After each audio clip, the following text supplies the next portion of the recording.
श्रीकालभैरवाय नमः।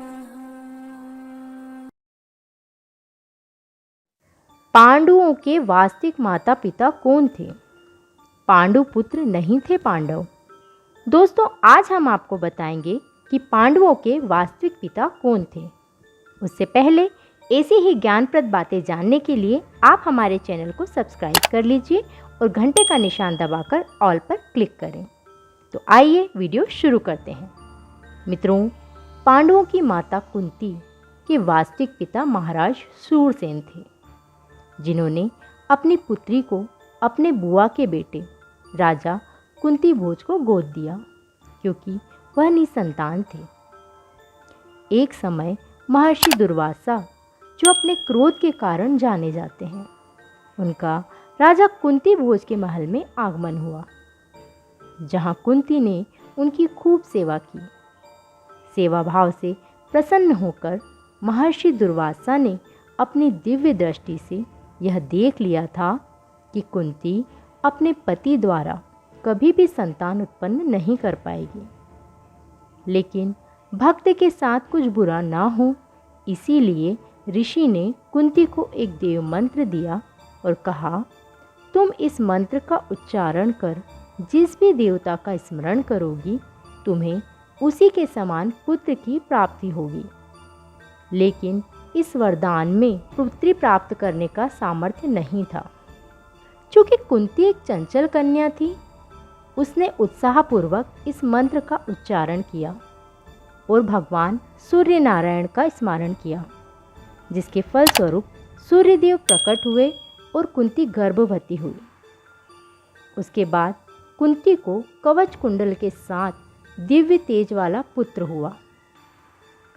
किंतु कुंती अभी कुंवारी अवस्था में थी, इसीलिए उसने अपने पुत्र को गंगा में बहा दिया, जो जगत में दानवीर कर्ण के नाम से प्रसिद्ध हुआ। समय बीतता गया और कुंती का विवाह हस्तिनापुर नरेश पांडु से हुआ, जिन्होंने एक और विवाह किया, जिसका नाम था माद्री।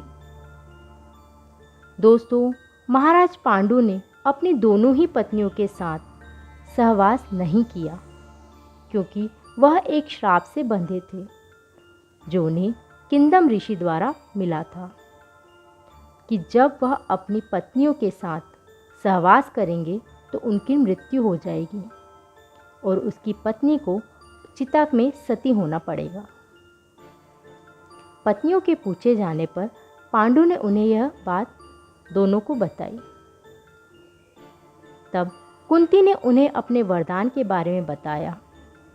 फिर पांडु ने 3 पुत्रों की मांग की, धर्मश्रेष्ठ, अतुल बलशाली और निर्भर पराक्रमी। तब कुंती ने पति की इच्छा अनुसार धर्मराज का स्मरण किया, जिसके फलस्वरूप युधिष्ठिर पैदा हुआ। इसी प्रकार पवन देव का स्मरण किया, जिससे भीमसेन हुआ, और इंद्र का स्मरण किया, जिससे अर्जुन पैदा हुआ। पांडु ने कुंती को आदेश दिया कि वह अपने वरदान का प्रयोग कर माद्री को भी मां बनने का अवसर प्रदान करे। पति के आदेशानुसार जब कुंती ने मंत्र का उच्चारण किया, तब माद्री अश्विन कुमारों का स्मरण कर रही थी, जिसके फलस्वरूप जुड़वा पुत्र नकुल और सहदेव प्राप्त हुए। मित्रों, इस प्रकार पांडव 6 भाई थे। सूर्यपुत्र कर्ण, धर्मराज पुत्र युधिष्ठिर, वायुपुत्र भीमसेन, इंद्रपुत्र अर्जुन और अश्विन कुमारों के जुड़वा पुत्र नकुल और सहदेव। आशा करती हूँ यह वीडियो आपको अच्छा लगा हो। इस वीडियो को लाइक करें, ज़्यादा से ज़्यादा लोगों के साथ शेयर करें और नए हैं तो चैनल को सब्सक्राइब करना ना भूलें। तब तक के लिए इजाज़त चाहती हूँ। धन्यवाद। जय भैरव।